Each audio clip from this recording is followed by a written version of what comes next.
اور اس وقت کا تذکرہ سنو جب تمہارے پروردگار نے فرشتوں سے کہا کہ میں زمین میں ایک خلیفہ بنانے والا ہوں۔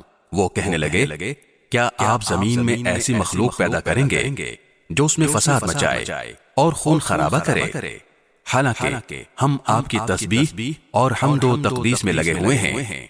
اللہ نے کہا میں وہ باتیں جانتا ہوں جو تم نہیں جانتے۔ اور آدم کو اللہ نے سارے کے سارے نام سکھا دیے، پھر ان کو فرشتوں کے سامنے پیش کیا اور ان سے کہا اگر تم سچے ہو تو مجھے ان چیزوں کے نام تو بتلاؤ۔ وہ بول اٹھے آپ ہی کی ذات پاک ہے، جو کچھ علم آپ نے ہمیں دیا ہے اس کے سوا ہم کچھ نہیں جانتے۔ حقیقت میں علم و حکمت کے مالک تو صرف آپ ہیں۔ اللہ نے کہا آدم تم ان کو ان چیزوں کے نام بتا دو۔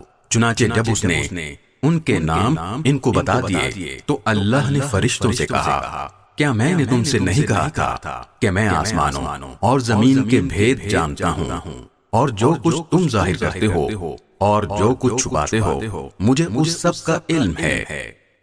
اور اس وقت کا تذکرہ سنو جب ہم نے فرشتوں سے کہا کہ آدم کو سجدہ کرو، چنانچہ سب نے سجدہ کیا سوائے ابلیس کے کہ اس نے انکار کیا اور متکبرانہ رویہ اختیار کیا اور کافروں میں شامل ہو گیا۔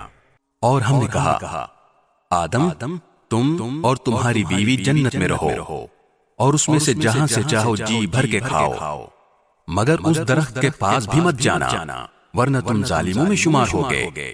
پھر ہوا یہ کہ شیطان نے ان دونوں کو وہاں سے ڈگمگا دیا اور جس عیش میں وہ تھے اس سے انہیں نکال کر رہا، اور ہم نے آدم ان کی بیوی اور ابلیس سے کہا اب تم سب یہاں سے اتر جاؤ، تم ایک دوسرے کے دشمن ہو گئے، اور تمہارے لیے ایک مدت تک زمین میں ٹھہرنا اور کسی قدر فائدہ اٹھانا طے کر دیا گیا ہے۔ پھر آدم نے اپنے پروردگار سے توبہ کے کچھ الفاظ سیکھ لیے جن کے ذریعے انہوں نے توبہ مانگی، چنانچہ اللہ نے ان کی توبہ قبول کر لی۔ بے شک وہ بہت معاف کرنے والا بڑا مہربان ہے۔